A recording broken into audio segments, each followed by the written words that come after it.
What's going on, everybody? This is Coach Burke, and I'm here today with your daily dose. Today, we're going to be talking about lost and found. Lost and found. And I am so glad you are worshiping with us this morning. We're going to jump into some scripture real quick. We're going to dive right into this. This comes from Luke 19, verse 10. Luke 19, verse 10. This is what it says. The Son of Man came to seek and to save what was lost. The Son of Man came to seek and to save what was lost. Come on, somebody. I am so glad you're worshiping here this morning with us. I'm not lost. I'm not lost. Really, this is how it went. I'm not lost, kiddo. My best friend Lewis of 100 years, man, we've been friends and we go way back. I'll never forget hearing him say those words. I'm not lost, kiddo, right? Because he called me kid because of all my toys and just the comics and the cartoons and stuff. That's my nickname. For 20 minutes, I shared the gospel and the message of Jesus with Lewis when we were younger, telling him how Jesus had changed my life.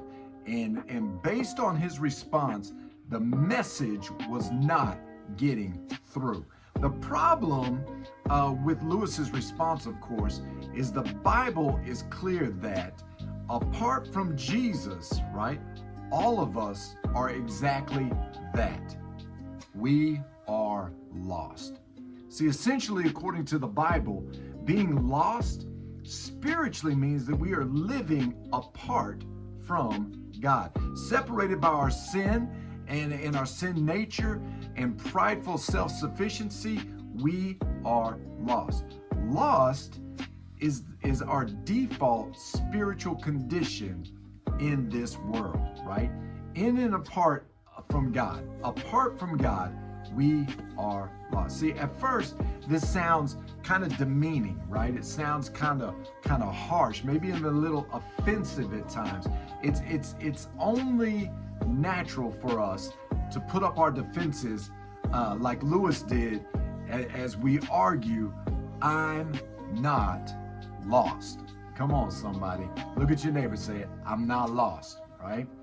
I'm doing just fine. Thank you very much, right? Come on, somebody. Here's the thing. Unless we surrender our pride and humbly admit that we really are spiritually lost, we will never know the joy of being found. Come on, I'm gonna say that again. Unless we surrender our pride and humbly admit that we really are spiritually lost, we will never know and experience the joy of being found. See, in Luke 15, Jesus shares three parables, each illustrating his passionate pursuit of the lost. Come on, somebody. The lost sheep. How many of you remember that parable of Jesus? And it talks about the shepherd who left the 99 and went to find the one, the lost sheep. That's in Luke 15, verses 3 through 7. See, the shepherd leaves 99 sheep behind and goes after that one lost sheep. What about the lost coin? How many of you know the parable of the lost coin? And this comes from Luke 15, verses 8 through 10. Luke 15, 8 through 10. And realizing that she's lost one of her 10 valuable coins, a woman sweeps through the house, right, and searches carefully, not giving up until she finds it. And that's a parable that Jesus was talking about the lost coin. And this is one of my favorite ones. Y'all have heard me preach on this one. It's the lost son, or the prodigal son. Luke 15, 11 through 31, right? We've all played the part. We've all heard me preach on it. The prodigal son, insisting on doing things his way, only to find himself, right, lost, broken, and in a desperate place, right? And the father runs out, he meets him, and while they're along the way, puts the ring on, the coat on. You remember the whole prodigal thing. God's talking about the lost. Jesus is giving parables about the lost. A lost sheep, a lost coin, a lost son. Come on. Sheep by nature are prone to wander from their shepherd. Come on, somebody, right? Coins, no matter how valuable, accidentally sometimes get misplaced or lost, right? Sons or daughters deliberately leave their mothers and their fathers sometimes and go out to try to do things on their own. At some point, we are all lost. Come on, somebody. Here's the inescapable reality. We are all in one of two camps. We're either in one of two camps. There is no middle ground. We are either found or we're lost. We're either found or we're lost. So if you know beyond a shadow of a doubt that Jesus has found you, you need to begin to thank him for coming to your rescue. Come on, somebody.